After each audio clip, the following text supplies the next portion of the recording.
पत्रकार मित्रों, आप सब जानते हैं कि आज भारतीय जनता पार्टी की संसदीय बोर्ड की बैठक थी।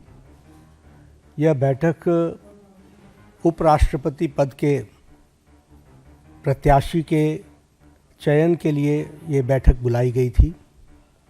आप सबको मालूम है कि भारतीय जनता पार्टी सभी दलों के साथ संपर्क करते हुए उपराष्ट्रपति का चुनाव सर्वसम्मति से हो, इसकी आशा रखती है।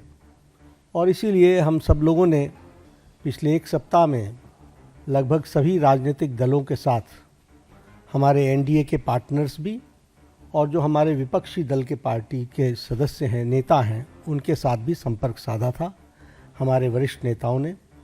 और हम लोगों ने इस बात को की उम्मीद रखी है कि हम उपराष्ट्रपति का चुनाव सर्वसम्मति से करें और भारतीय जनता पार्टी एनडीए का कैंडिडेट हो। इस बात को उनके साथ स्पष्ट करते हुए हम लोगों ने बात को रखा।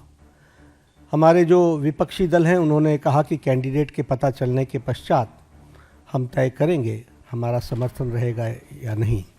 हमारे एनडीए के साथियों के साथ भी चर्चा गहन रूप से हुई और गहन रूप से चर्चा होने के बाद आज हम यहाँ पर आपको खुशी से ये बताना चाहते हैं और ये खुशखबरी देना चाहते हैं कि संसदीय बोर्ड की बैठक में जिसका नेतृत्व हमारे प्रधानमंत्री नरेंद्र मोदी जी की उपस्थिति में हुआ, उनके नेतृत्व में ये बैठक हुई।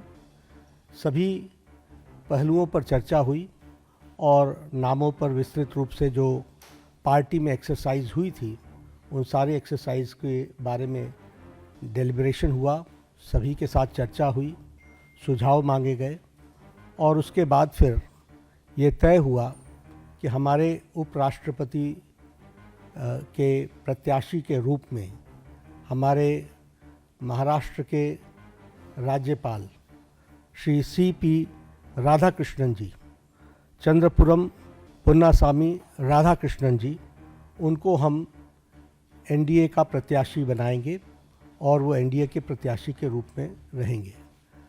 सीपी राधाकृष्णन जी, जिन्हें हम चंद्रपुरम पन्नुसामी राधाकृष्णन के रूप से जानते हैं, आपका जन्म अक्टूबर 20 1957 त्रिपुर में, तमिलनाडु में हुआ, त्रिपुर में। और इन्होंने bachelors degree in business administration, उसमें इन्होंने पढ़ाई की और एक सफल इनका 40 साल का पब्लिक लाइफ का करियर है। आप वर्तमान में महाराष्ट्र के गवर्नर हैं।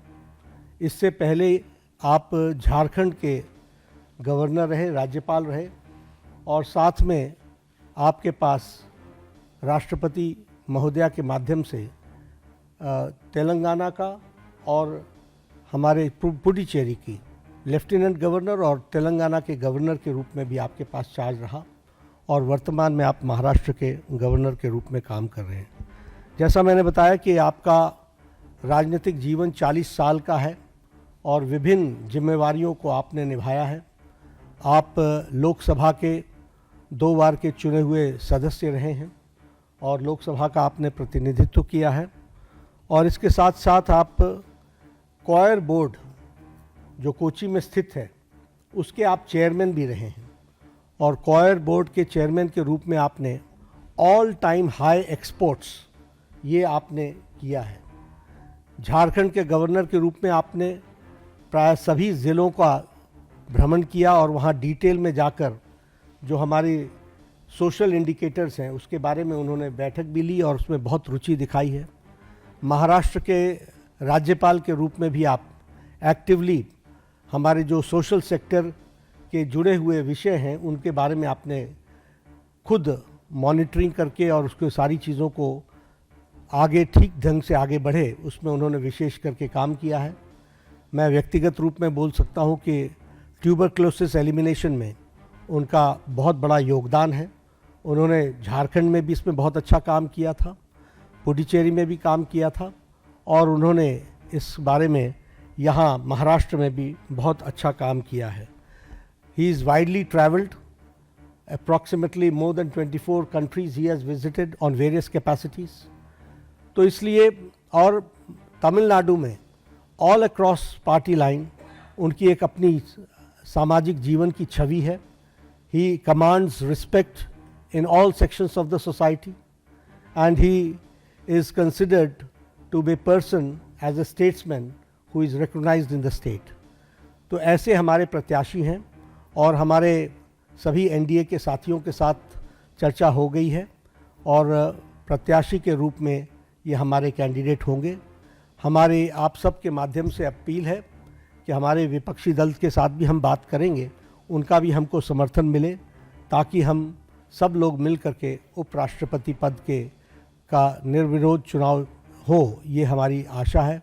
उनके साथ हमने जैसा पहले कहा कि हम संपर्क में रहे हैं, हमने उनको पहले भी संपर्क किया है हमारे वरिष्ठ नेताओं ने, और अभी भी हम उनके साथ संपर्क में रहेंगे और हमारे एनडीए के सभी साथियों ने समर्थन दिया है.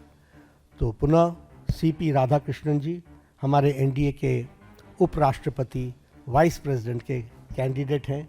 आप सब के माध्यम से सभी हमारे सांसदों से अपील है कि उनका समर्थन सीपी राधाकृष्णन जी को मिले.